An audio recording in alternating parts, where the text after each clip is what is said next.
To replace the NPD bead, cool the detector, set the bead voltage to 0, and set the electrometer to off. Set the inlet pressure to off. Switch off the GC. Then disconnect the power cord. Remove the side cover. To remove the top cover, depress the latches.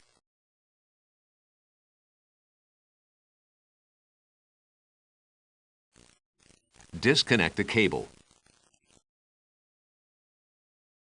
Remove the 3 screws. Then carefully lift the bead assembly. The bead is delicate. Do not touch the bead or allow it to bump against anything.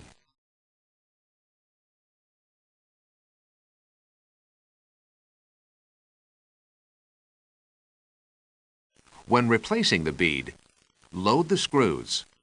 Avoid bumping the bead. Tighten the screws.